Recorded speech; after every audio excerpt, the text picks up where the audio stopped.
Hi, folks. As many of you probably already know, I'm a regular on Jose J.G. Gonzalez's Open Debate show. If you've never seen that show, you should really do so.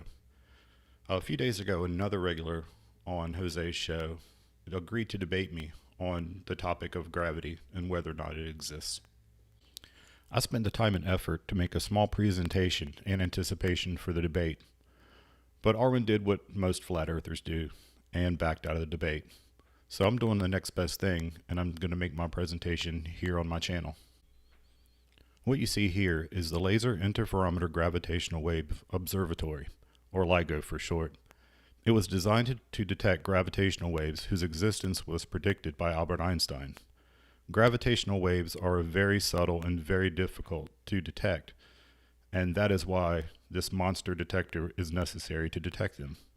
Each leg of LIGO is 4 kilometers long. There's one in Washington State and another in Louisiana. I won't go deep into how LIGO works, but basically it fires 2 lasers at right angles to one another. These lasers return to the detector and simultaneously under normal conditions.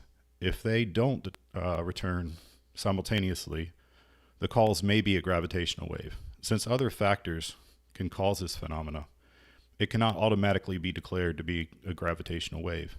That is why 2 different detectors in 2 different locations are necessary. For it to be declared a gravitational wave, both detectors must register the same anomaly.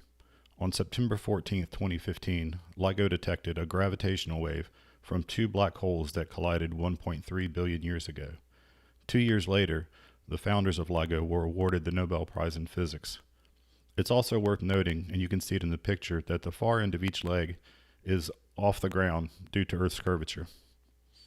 So what I have here is called a density tower, and all you need to make one of these is fluids of varying densities.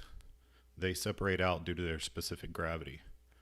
So let's see what happens if you eliminate gravity from the equation, what this density tower will do. Let's turn it over to John to see the fluid in action. Density tower. It's got different liquids, different densities. So right now we're in the microgravity, so they're really separate. You have F272, water, and vegetable oil. Then as soon as we hit zero, as soon as we go into microgravity, well, you'll see. Zero. Science!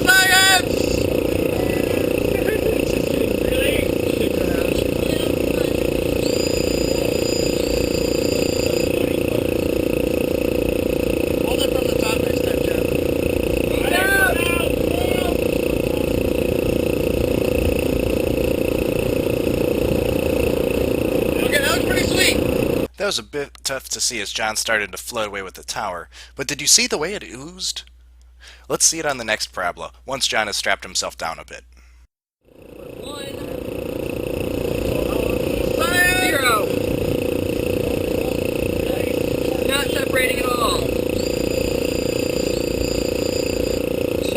Now let's talk briefly about what specific gravity is and how you can determine it.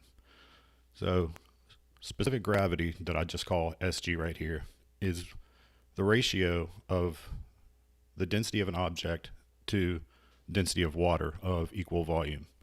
For example, ketchup has a density of 1,400 kilograms per meter cubed, while water has a density of about 1,000 kilograms per meter cubed. So if you do that math there, you can see that you end up with a number 1.4. There's no units to specific gravity because the units are identical up here, so they just divide out and cancel. If you want to know if something is going to float in water, then this number will tell you that. If the number's greater than 1 or equal to 1, the object won't float. If it's less than 1, then it will float, and you can tell how much it will float above the water. If the numbers, for example, is 0.2, then 20% of that object will be displaced or will displace water. Most flat earthers will tell you that gravity doesn't exist, and the things that attracts objects to the earth is density and buoyancy. Well, here I have the buoyancy equation. The force of buoyancy is equal to the density of an object times the volume of an object times little g. Anybody who's not a flat earther knows that if you multiply anything by 0, then the answer is going to be 0. So if you want buoyancy, you have to have gravity. The mountain that you see behind me is known as the Schroedinger Mountain. It's in Scotland. It was the site of a famous experiment that came to be known as the Schroedinger experiment in 1774 and then was repeated in 2005.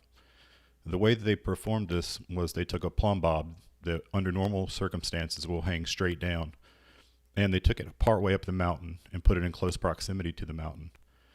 The thought was that if the mountain exerted some sort of gravitational force of its own, then the plumb bob would deflect slightly towards the mountain. That is what happened, and it was used to actually estimate the weight of the Earth. I could go on forever talking about what gravity is and how we can prove that it's real, but I don't want this video to get too long. I did think it would be interesting, though, to see what Arwin's response was to my arguments, since he won't debate me. So I sent him a little sneak preview of it, and his response was, well, I'll show you. I can show you easier than I can tell you. You can't push me this way. Stop pushing me this way. I can't stand it anymore. I can't stand it. Stop talking about it and do something! Kill them all! Now! Slice her open!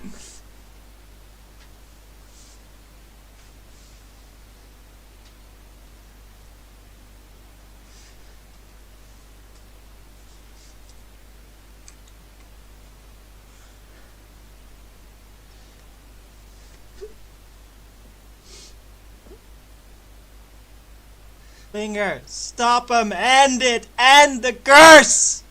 End it! Now! You can't wait anymore! You can't do it! You have to stop him now! Get your goddamn shotgun, whatever the fuck you got, knives, and just go to them and freaking kill them all! Now! To the flat earth. Wow. I had no idea that my video was going to be that impactful. Folks, if you think gravity's real and that Arwin should take his meds, then please like and subscribe, and I'll see you soon.